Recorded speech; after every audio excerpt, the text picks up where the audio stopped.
Okay, welcome to the lecture, Introduction to Behavioral Science. Just a brief overview of behavioral science, obviously. Talk a little bit about what science is, why it matters to you, why it should matter to you, some of the assumptions of science, and then we'll talk a little bit about the scientific method as it pertains particularly to behavioral science. So, starting off, what is science? Well, if we break it down at the word level, it comes from Latin root "scio," which means to know. Right? So science is a path to knowing or understanding, and it's also the knowledge or understanding that's generated by taking that path. Right? So science is both about the scientific method and about scientific knowledge. In this course, we'll focus on the former, on the scientific method, a way of acquiring knowledge. Right? So science is both knowledge and the path to that knowledge. But before we start talking about the scientific path, I just want to briefly look at some other methods of knowing, because science isn't the only path. Right? There are other paths, including intuition, right? Relying on a subjective sense of what feels right. Artists offer their views of knowledge, of truth, through painting, sculpting, writing, and music. And then maybe they reveal some knowledge, some truth that science can't really do. Another path to knowledge that you might rely on more frequently than you should, perhaps, is authority. Right? A lot of people are glad to tell you what the truth is. You don't have to figure it out for yourself. They'll just tell you, or you can look it up. Go to Wikipedia. Oh, that's what it is. That's how that thing works. That's what that means. And it is pretty quick. Doesn't take much thinking on your part, except for knowing where to look. The only problem is they might be wrong, right? And they might have an agenda for shaping the knowledge that they're passing on to you, whoever that authority is. Okay. Another path, rationalism. Right? And this is about discovering knowledge through logic and rational thought. The original assumption of the original rationalists was that all knowledge was innate. So you already know it. You just have to discover it via logical thought. Example of this would be, Anna is taller than Ben, and Ben is taller than Charles. Therefore, via rationalism, I can say that Anna is taller than Charles. Right? So I've discovered that knowledge by applying logic to things that I know. Empiricism goes a step further, and it kind of takes a swipe at intuition. Right? It's a direct rejection of intuition as a source of knowledge, and replace that with personal observation and experience. So if you want to know if it's raining, instead of wondering if you feel like it's raining, or even relying on authority, somebody to tell you if it's raining, or trying to deduce if it's raining, you stick your head outside and see if it's raining. Right? So all four approaches are used to some extent to advance knowledge.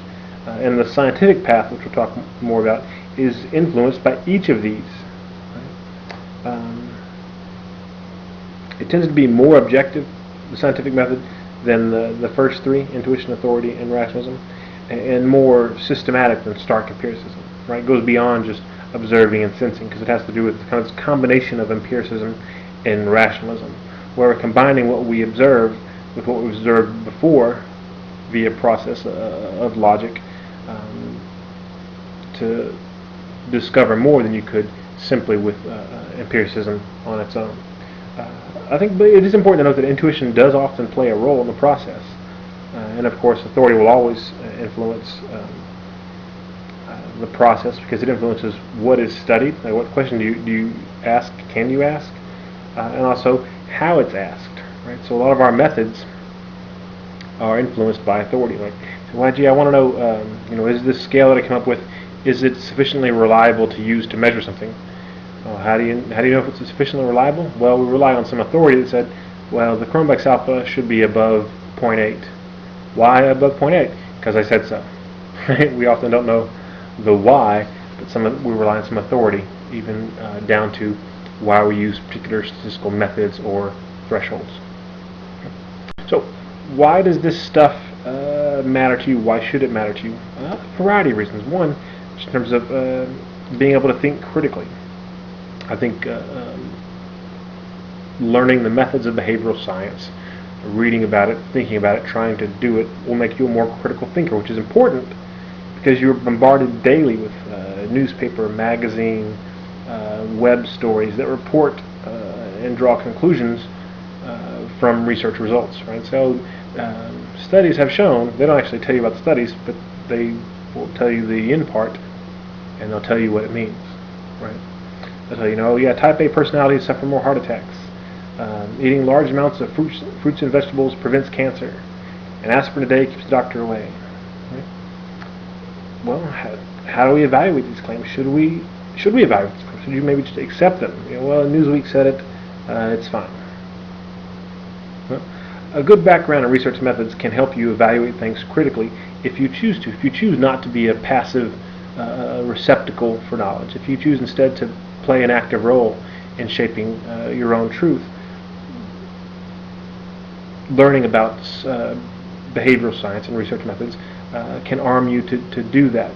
So you can decide for yourself if the results of some study are valid and applicable to you. Okay? But you have to know the language of research to be able to do that.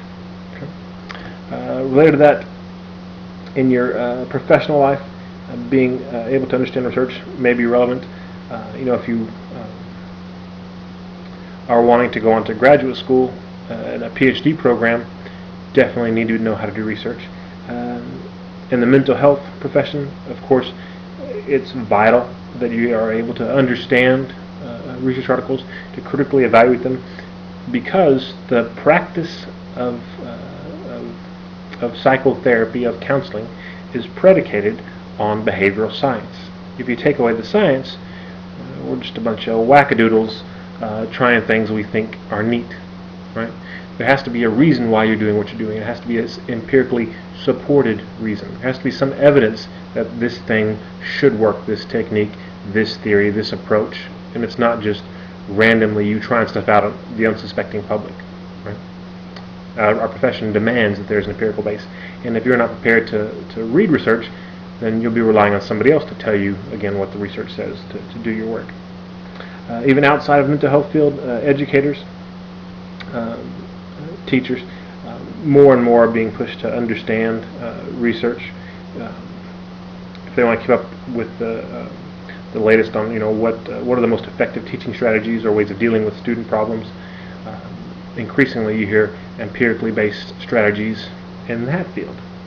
And also in business. Businesses rely on research every day to make decisions about marketing strategies, improving employee morale, ways to select and train employees. Right? So even if you're not going to be doing research in the hopes of getting published, you may be doing research and empirical work in your professional life because it's a good way to gather data to influence decisions. Not surprisingly, lots of other people are making decisions based on research. Right?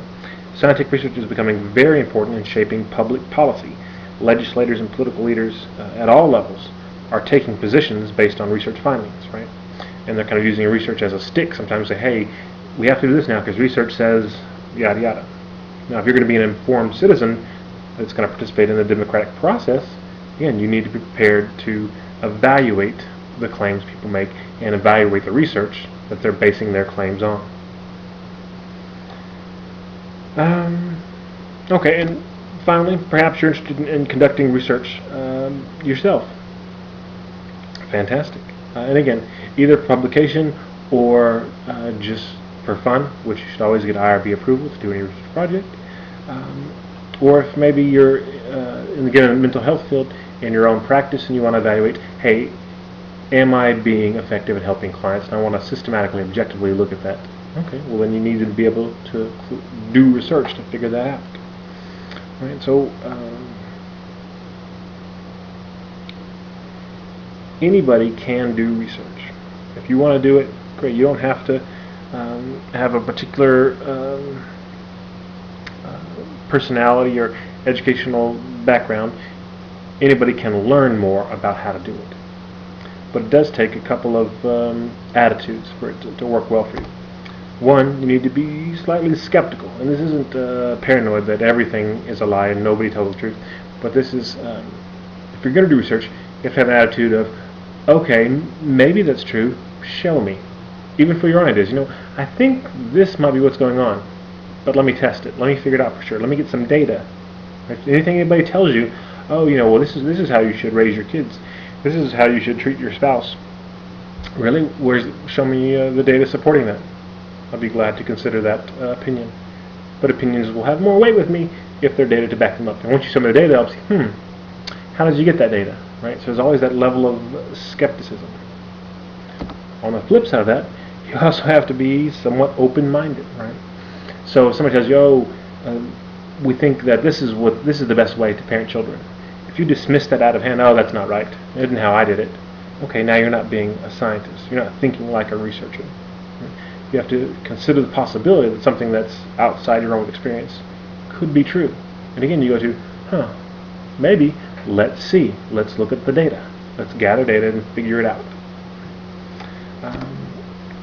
Really important to be creative, especially when working with human subjects. It can be tricky to get good data, especially if you have a project where if people knew your hypothesis, it would mess things up. You have to figure out a creative way to gather data without them knowing why you're asking the questions you're asking, right? So some creativity really can be helpful. And finally, the last characteristic for doing your own research is to be collaborative. Research is seldom done by individuals. Typically done by teams of people, right? And sometimes by teams at multiple sites, right? You have research teams working at multiple sites, sharing ideas, sharing data, sharing methods. Because a couple of reasons. One, it's just practically easier. Two, it prevents us from having too much of our own individual subjectivity from swaying the process, right? You get more cooks involved, then all the subjectivity can maybe canceled out and you get maybe a more objective process. Okay.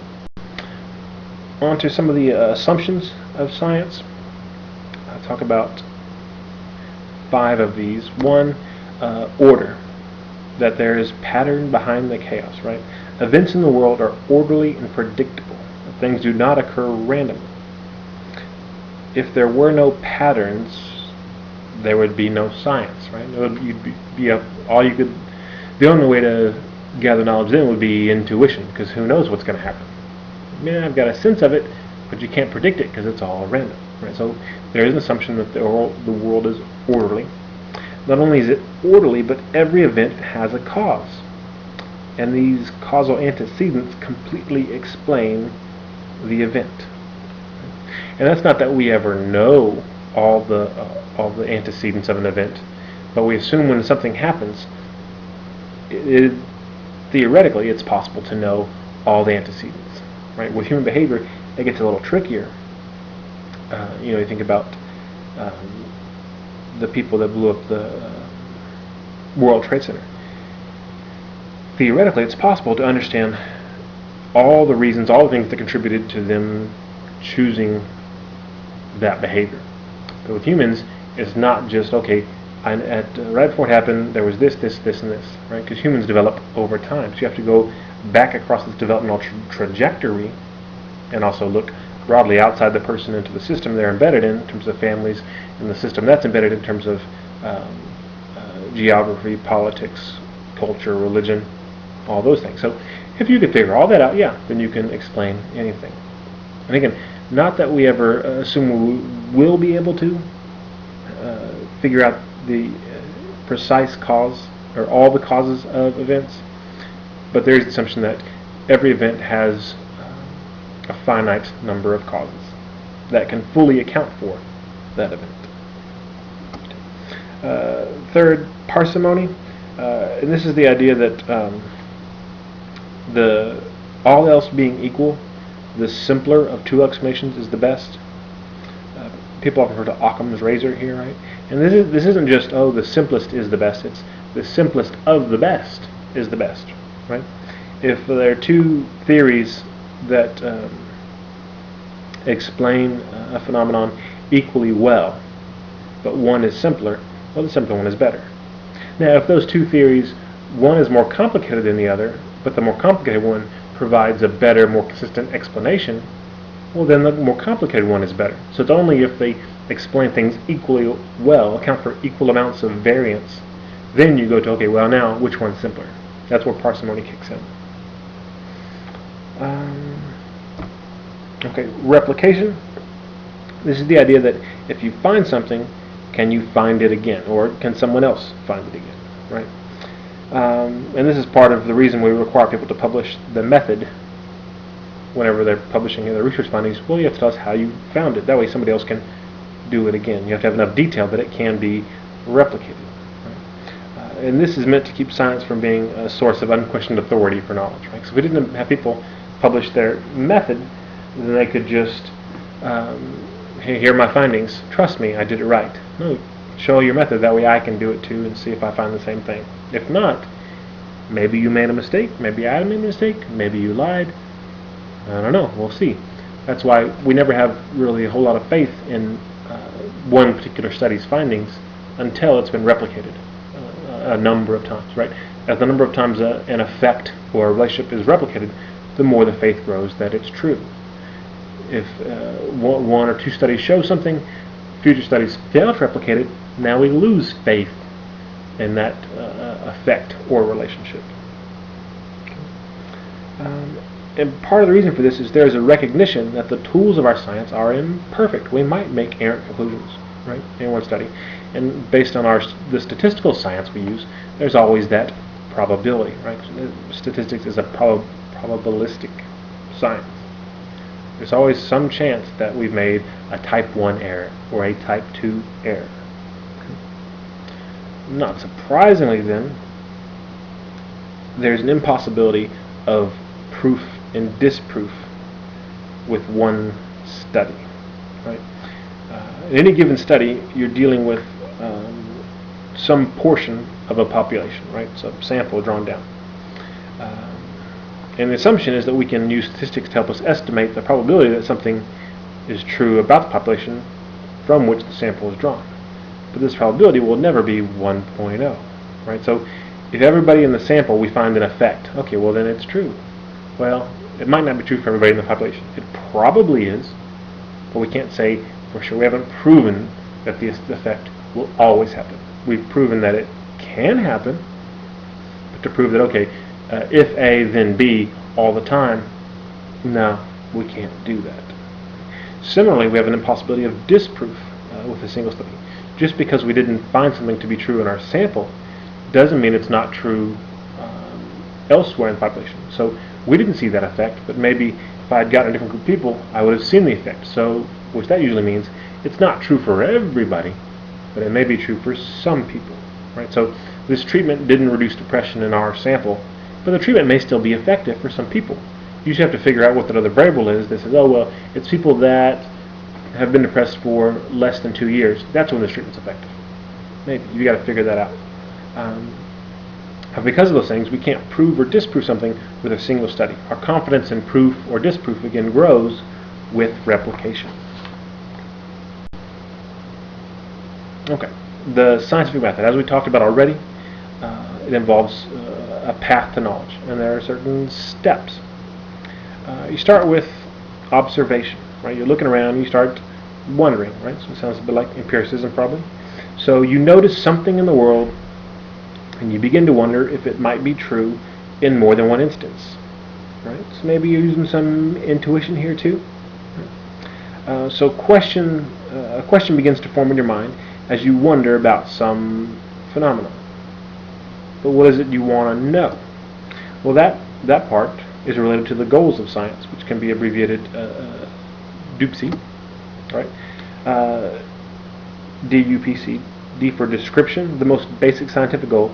Scientific description differs, however, from everyday description, right? It tries to be more objective and free from personal bias, right? So kind of real-world, general description might be something like, oh yeah, I've noticed you can't trust a drug addict. Whereas scientific description, a scientist wouldn't say that. A scientist might say, we found that 80% of individuals diagnosed with substance dependence acknowledge that they have lied about their substance use. Okay, see, there's a difference there.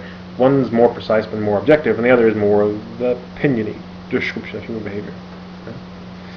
Okay. U for understanding. Here's where we're trying to identify causal relationships. Why did this happen this way at this time with this person? Why don't people help someone in need when there's a big crowd? And this is where our experiments come in, trying to figure out the cause and effect. P for prediction. If A, then B. If I know this one thing, what will this other variable be? Right? So who will be a success or failure in graduate school? Which clients will commit suicide? Which prisoners are most likely to reoffend? Right, and here's where we're using largely correlational research. And then the C for control. So sometimes the goal is we want to control or influence behavior. So not only do we want to say, well, why did this happen? We want to know, okay, now, can we change a behavior? Can we get people to smoke less, to be less violent, to save more money, to be happier, to initiate conversations in social gatherings with greater frequency? Can we make that happen? Right? Sometimes that's a goal of our science. And a lot of the stuff you do in the mental health field involves that kind of control as a goal. And usually with the broad goal of, can we help make people have better, more fulfilling, enjoyable lives? Right? Okay, so we're observing, we're wondering, kind of this question forming. Then you go back and review existing evidence or theory. So what's known or believed to be true related to this kind of question you developed in your mind. And you read articles and you read books, you do this literature review, right, to gather information on what's known or thought about your observations or your question. And when you do this, part of the reason you do this is because science is additive in nature, right? You don't ever start from scratch. Oh, here, I have an idea. I wonder if getting couples to do this one particular thing will increase communication. Let's go see. Well, first you go and say, okay, well, what do we know about couples and communication and what influences communication patterns, right?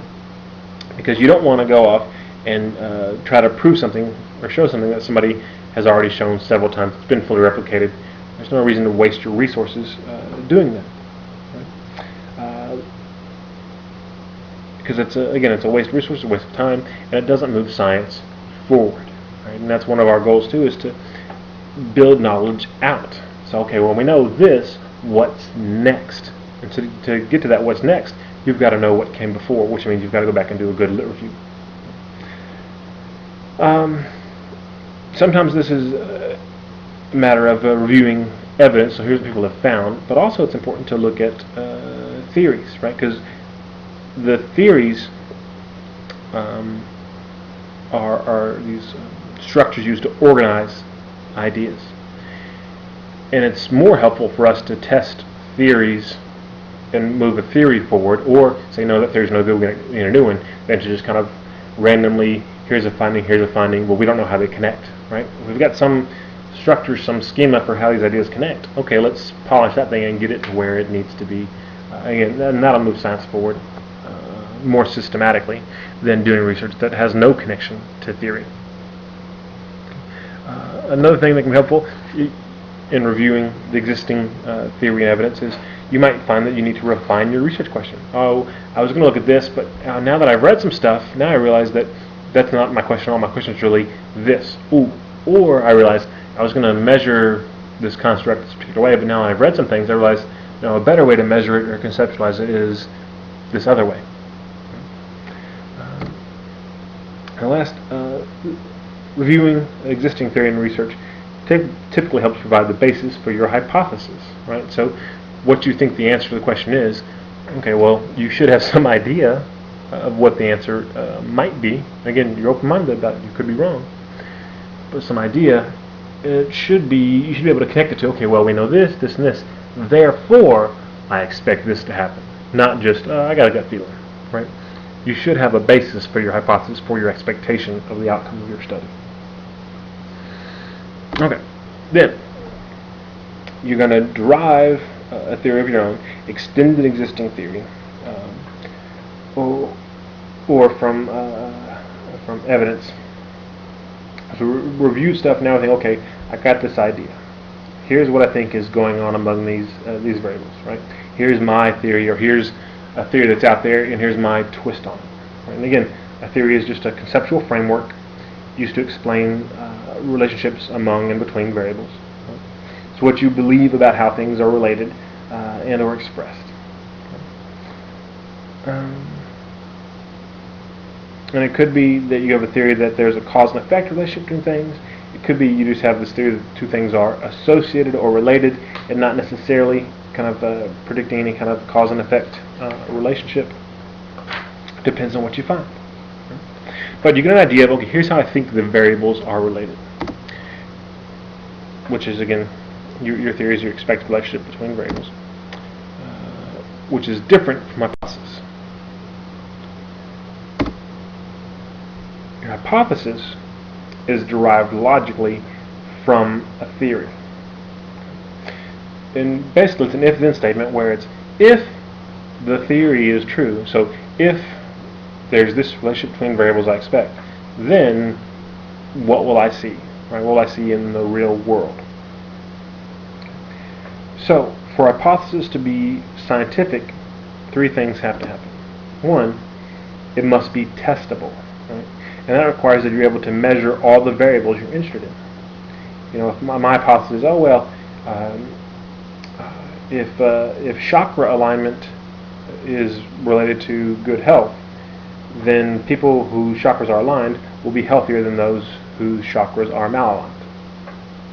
I can measure good health, but I cannot objectively measure chakra alignment.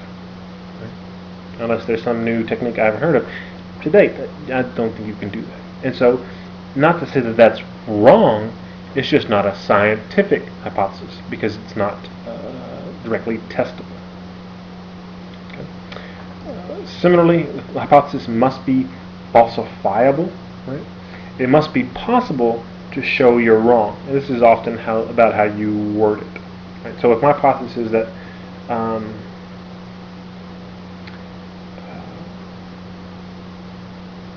people can heal themselves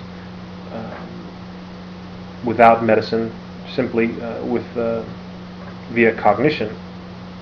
And if that's true, then people can heal their own wounds if they concentrate hard enough.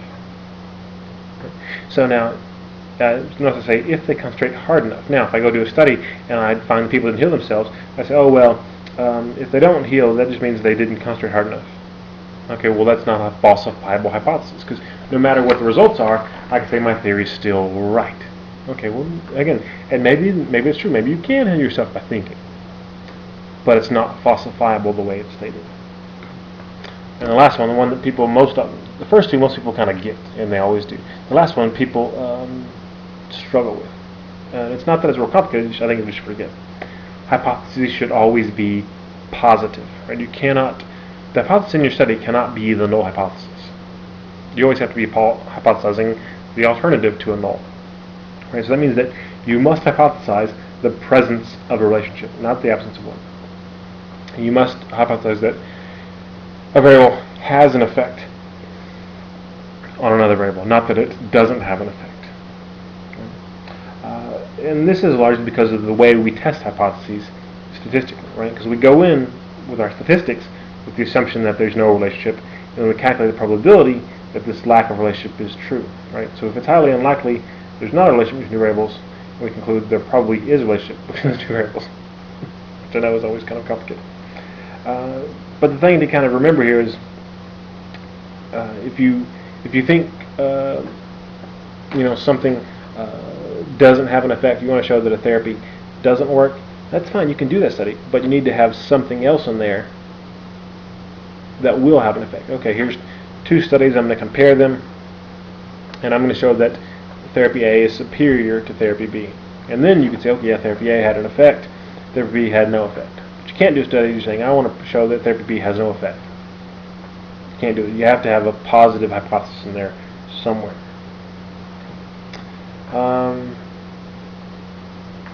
Okay. The next step, you design the study to test the hypothesis, right? And this is where you have a systematic test of your predictions. You're going to systematically collect data. Right? This is where the research methods part come in.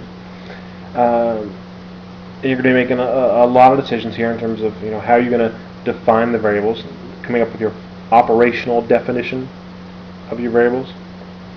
Because usually the things we're interested in behavioral science are constructs, right? These kind of constructed ideas or schemas like depression, aggression, creativity.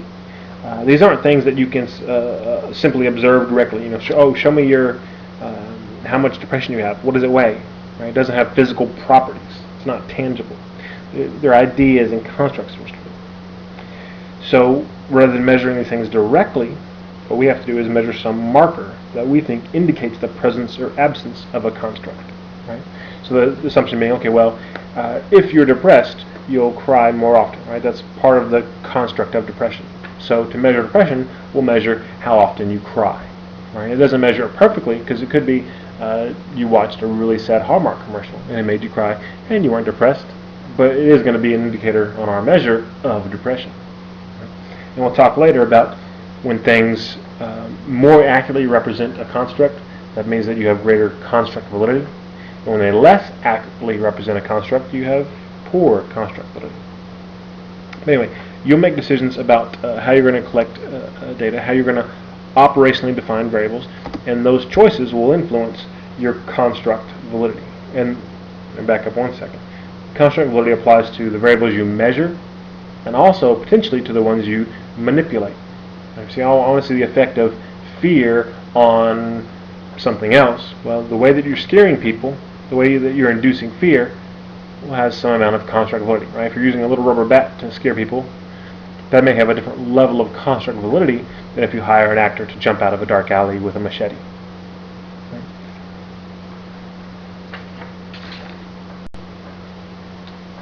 Okay. So we've systematically collected the data. Now it's time to analyze the data and relate it back to our hypothesis. Right? So, did our data support or contradict the hypothesis? If the latter, if it contradicted the hypothesis, we refine the hypothesis and start over. Right? Now, based on your data analysis, you'll draw conclusions about the theory from which your hypothesis was derived. Right? 'Cause the whole thing was, if the theory is true, then we'll find this. And your conclusions may be more or less valid, more or less true.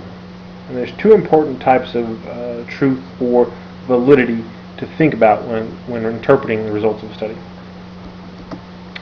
One is internal validity. Internal validity is all about the truth of cause and effect relationships. And really technically it only applies to experiments, but the term is often applied to correlational studies as well. And in that instance you're talking about the truth of the association or relationship between variables. But mostly, again, it's about experiments. So to establish the truth of a cause and effect relationship in an experiment, you need to demonstrate two things. Right? That the thing being affected, the dependent variable, is different at different levels of the independent variable. Right? So that's what we're talking about. There's a statistically significant difference between groups. Okay, it's because we did this thing to group A, we did something to group B, and now those two groups scored differently on this common measure. We measured them the same way, they got different scores. And they got different scores that are related only to that independent variable. So we show that there's a difference, and a big enough difference that we say that wasn't just random difference. It's a statistically significant difference. How big a difference does it have to be statistically significant? Well, it depends on how big your groups are and how much error variance is in your measurement. With bigger groups and smaller error, you don't need a very big difference, which is why sometimes when we find statistically significant differences, they're not meaningful differences. They're not clinically meaningful. So a therapy might work, but it doesn't work a whole lot. But it's still statistically significant, but you're probably still not that much better off using that therapy than placebo. Okay, so you have to show a difference too. You have to be able to rule out difference in the DV, which involves this. 2, you have to be able to rule out alternative plausible hypotheses. And that's the fancy way of saying other explanations for why the groups are different. And 2 things we do to do that. 1, random assignment, which is not the same thing as random sampling. Random sampling, not that important, right? And actually, technically, often hard to come by a truly random sample unless you have access to every member of the population. But random assignment, essential for internal validity, right? We have to have the power to assign people to groups, and to be able to say, though the groups are different only because of what we did to them, we need to randomly assign people to one group or the other, right? That's how we try to establish equivalent groups. It's not a guarantee we'll have equivalent groups, but it's much better than just letting people choose their own groups or taking, here's this half and that half. Okay, so random assignment helps account for other explanations, because we say, well, these groups should be equivalent, because people could have been in either one. We didn't systematically put the smarter people in one group and the dumber people in the other group, or happier people in one group and sadder people in the other group. The groups should be equivalent. The second thing we do is we try to exert experimental control, right? And that's all about, if you have groups, kind of a simplest experiment, 2 groups, we treat them exactly the same in every single way imaginable, except for the independent variable. Right? So the experiment doesn't smile more at one group than the other. One group doesn't get to take their test of the DV in the morning and the other's the afternoon. Everything's at the same time, same setting, same personnel, as much as possible. That way you can't say, sure the groups are different, but it's not because of the independent variable, it's because the time of day they took the test. Right? So we exert that experimental control to try to eliminate the effect of these other kind of nuisance variables, things that may affect the dependent variable. So we try to keep it nice and tight. Still analyzing data a little bit more. So we talk about internal validity is the one of the big types. The other side of that coin is external validity, right? And this is about how. So internal validity is, the truth of the cause-effect relationship. External validity is, okay, well, after you've established that, the next step is, how generalizable is that truth? To what degree are the conclusions you drew from the study applicable for individuals and situations that aren't identical to the ones you studied? Right? So, okay, yeah, you found it in this sample doing these things in this room at this time. What if things are slightly different? Different people, obviously. So if we're doing a therapeutic study, what if the therapist does something slightly different? The sessions are slightly longer, slightly shorter. The therapist has more or less experience, whatever. Whenever anything that's different, kind of trying to replicate that effect or that relationship outside of the study, how likely is that to be shown true elsewhere? That's the level of external validity. Now, not surprisingly, there's a tension between external validity and internal validity. Right? And again, you have to have internal validity to have external validity. If you aren't confident about the truth of the effect, no sense trying to generalize it. But usually the steps we take to try to increase our external validity, that can tamper with our internal validity. And same thing, the more experimental control we exert to improve internal validity, that can limit our external validity, right? Because if we're getting this kind of super controlled environment and people aren't doing anything except our experiment, and we're controlling every aspect of their lives, and they're doing this therapy all exactly the same way, okay, now how likely is it that outside of the experiment people do the therapy exactly the same way, that they'll have exactly the same amount of sleep the night before they took the test and all those things? Probably not. But it helped with internal validity, so there's that tension back and forth.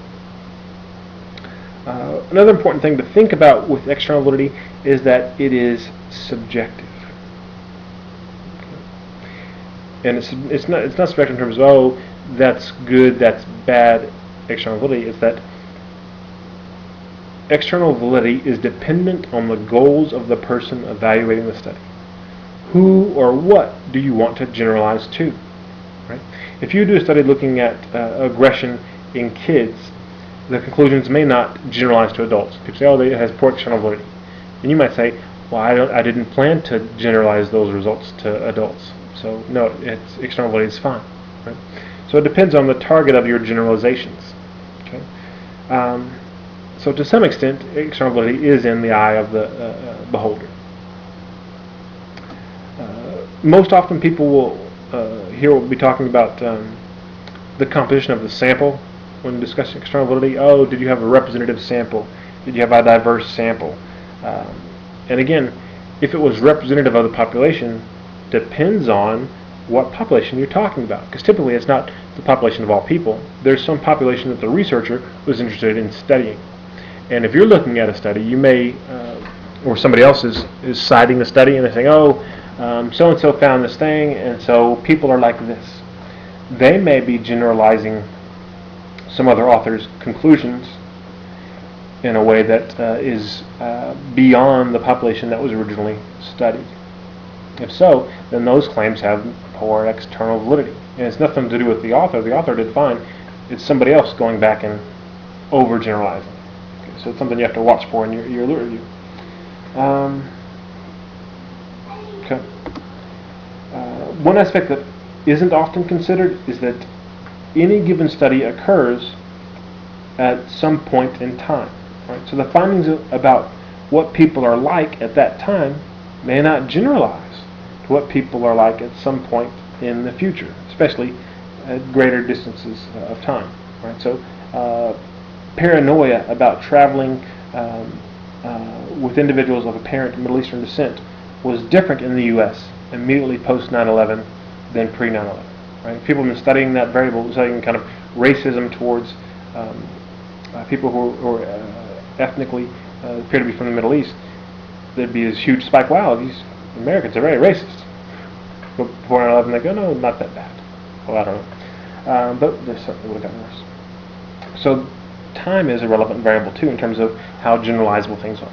Which is one reason, again, replication becomes important. If a study was done 30 years ago, if there's reasons to believe people have changed since then, maybe it's time to look at that study again. Another thing people sometimes neglect when thinking about external validity are the variables. Right? We can talk about the representativeness of the independent variable and the dependent variable. If you're doing a treatment study and you conclude that cognitive behavioral therapy works, people say, okay, well, CBT works great, I'm going to go do CBT. Well, is the CBT that you're doing similar to the CBT that they used in the study? If so, yeah, it's good. If not, okay, you're talking about two different things. So, how similar is what they did to what people will be doing out in the world? That relates to external validity. Okay. Now, we've thought about internal validity and external validity.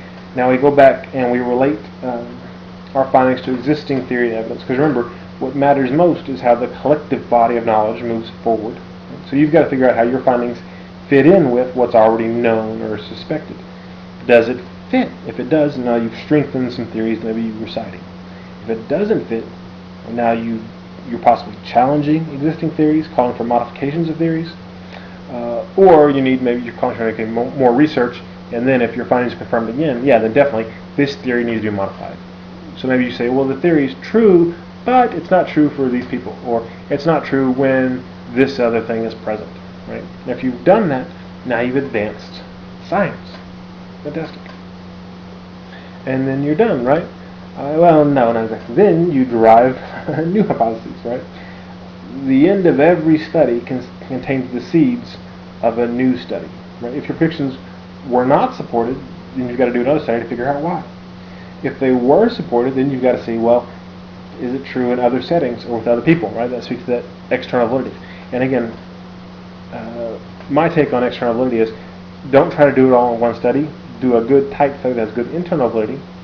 Find, okay, this thing did have an effect. Okay, now go do another study and say, okay, does it have an effect with this group and this group? Or what if we change this thing about the independent variable? Does it still show an effect? That's how you get external validity, is from multiple studies over time.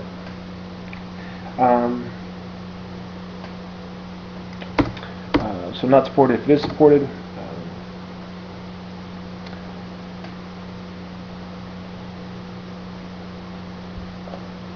I don't remember what I was going to say there, sorry. But often there's some logical next step, right?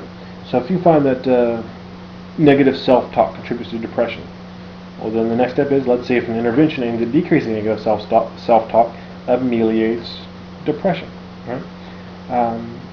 So it's this never-ending process. And again, if you don't, I guess let's go here, if you don't follow up on your research, other people will, right? And that's often where people find ideas for research is, they'll look at the end of an article and say, okay, they suggested the next step should be this, I'll do it. Other people may do it. The other thing you might try, if you find something, is try different operational definitions of the constructs. So is it still true that this thing helps with depression if we measure depression more the vegetative symptoms rather than the cognitive symptoms? Right? That may be important. But there's always some next step that can be taken. So, summing up, behavioral science is a path to acquiring knowledge about behavior. And it is not the path. It's not the only way to know stuff. And it's not always the best path. Right? Trying to decide how to raise your children. Should you consult empirical evidence when making those decisions?